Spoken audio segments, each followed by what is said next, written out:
After 2 years of working from home, surviving on a strict diet of frozen pizza, and having my most meaningful conversations with my dog, I decided it was time.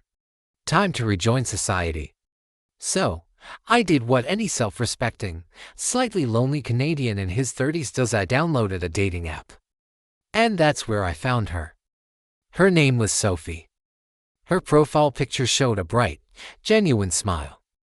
Her bio listed hiking and dogs as interests, and she wrote, "Looking for someone who can make me laugh." I thought to myself, perfect. I'm funny, at least according to my mom, who is a totally unbiased source. We started texting.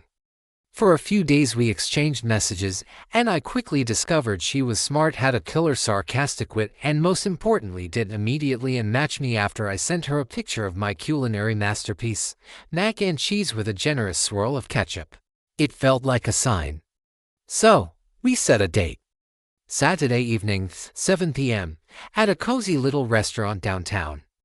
The morning of the date, I woke up with the kind of fierce determination you only see in a man who hasn't been on a real date since the Trudeau government's first term. I was a man on a mission. I even cleaned my apartment, not just the surface level stuff, but a deep clean. You know, just in case things went exceptionally well. Hey, a little optimism never hurts, right? But, as we all know, the universe often has a twisted sense of humor and had entirely different plans for my evening. It started with the weather. It began snowing, and I don't mean that gentle, picturesque, makes you want to cuddle by the fire kind of snow. No, this was a full-blown Canadian whiteout. The kind of snow that makes you question all your life choices and has snowplows waving a white flag of surrender. Just as I was processing this, my dog Max, yes the one I'd been talking to for 2 years, decided to celebrate the blizzard by finding the one muddy patch in the entire frozen city and running straight through it. He then proceeded to redecorate my freshly cleaned floors in a style I can only describe as Jackson Pollock, but with muddy paw prints. So, there I was, frantically scrubbing the floor, rushing to get ready, and running behind schedule. I finally managed to shower and get dressed. I looked in the mirror to do a final check, and that's when I saw my hair. It had decided to stage its own rebellion, achieving a bizarre look that was half flat and half statically charged supervillain. I tried to fix it, which, of course, only made it worse. Defeated. I grabbed a beanie and threw it on, my signature look, desperation chic. I finally bolted out the door, arriving at the restaurant a respectable 5 minutes late. And then, in what felt like a slow-motion scene from a comedy, I slipped on a patch of ice right on the sidewalk, directly in front of the large window where Sophie was sitting. She saw the whole thing. My grand entrance. My legs flailing, my arms pinwheeling, a truly graceful beginning. I picked myself up, trying to project an aura of I totally meant to do that, and walked inside. She had this little smile on her face as I approached the table. "You okay there?" she asked, trying to stifle a giggle. I straightened my beanie and replied, "Yeah, just testing the structural integrity of the ice. It's a Canadian tradition." She laughed. A real laugh. Okay. Maybe I could recover. We ordered drinks. I was so determined to be charming and funny. But my nerves kicked into overdrive. I basically turned into a stand-up comedian on fast forward, rattling off jokes, and then laughing way too loudly at them myself. Sophie just smiled politely, probably wondering if I was having some kind of breakdown. It was not going well. Then, a glimmer of hope. The waiter brought her salad, topped with a generous pile of bacon. I watched as her face fell slightly. "Oh no," she said, looking at the plate.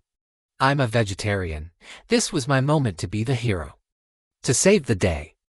I leaned in conspiratorially and said, "Don't worry, I'll take care of the bacon for you. Sacrifices must be made for the greater good." And she laughed. A genuine, beautiful laugh. It was working.